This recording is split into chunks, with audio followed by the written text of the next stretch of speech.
శాసన మండలిలో ప్రశ్నోత్తరాల సమయంలో సభ్యులు వేసిన ప్రశ్నలకు చాలా బాధ్యతారాహిత్యంగా సమాధానాలు వచ్చాయని ఎమ్మెల్సీ బొత్స సత్యనారాయణ విమర్శించారు. చాలా నిర్లక్ష్యంగా మంత్రుల సమాధానాలున్నాయని, మంత్రులంతా అదే తీరు అంటూ మండిపడ్డారు. 50 ఏళ్లకే పింఛన్ అన్నారని, అదే అడిగితే దానికి సమాధానం లేదన్నారు.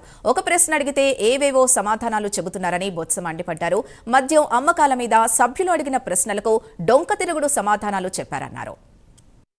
ప్రభుత్వం నుంచి మంత్రుల నుంచి చాలా బాధ్యతారహితంగా ఒకే కోణంలో ప్రభుత్వం నడిపే విధానంలో కానీ లేదు ప్రజల పట్ల వాళ్ళకున్న అంకిత భావం కానీ ఏ క్వశ్చన్ కూడా కనిపించట్లేదు.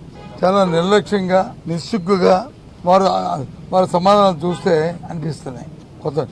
కొత్త మంత్రులు వారితో పాటు అనుభవం ఉన్న మంత్రులు ఇద్దరు కూడా ఈ రకంగా సమాధానాలు ఒకటి కాదు, మొదటి నుంచి కూడా ఇవాళ ఉదయం నుంచి జరుగుతున్న ప్రశ్నలో కూడా 50,000 పింఛన్ అడిగారు. మీ ఎన్నికల ప్రణాళిక ఎప్పుడు చేస్తారంటే దానికి సమాధానం లేదు. ఇస్తాం అధికారంలోకి వచ్చారు, ఒకటి అడిగితే ఏదేదో చెప్తారు. అయినప్పుడు కూడా ప్రజల తరపున మా బాధ్యత కాబట్టి వాళ్ళు 1-2 సార్లు వాళ్ళని ఒత్తిడి తీసుకొచ్చి వాళ్ళతో చెప్పిన ప్రయత్నం చేసిన నేపథ్యం. ప్రభుత్వం నుంచి మంత్రుల నుంచి చాలా బాధ్యతారహితంగా ఒకే కోణంలో ప్రభుత్వం నడిపే విధానంలో కానీ లేదు ప్రజల పట్ల వాళ్ళకున్న అంకిత భావం కానీ ఏ క్వశ్చన్ కూడా కనిపించట్లేదు. చాలా నిర్లక్ష్యంగా నిస్సిగ్గుగా వారి సమాధానాలు చూస్తే అనిపిస్తున్నాయి.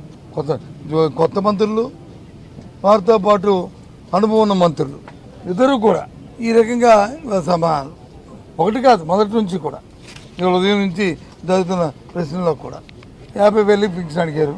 మీ ఎన్నికల ప్రణాళిక ఎప్పుడు చేస్తారంటే దానికి సమాధానం లేదు. ఇస్తాం అధికారంలోకి వచ్చారు, ఒకటి అడిగితే ఏదేదో చెప్తారు.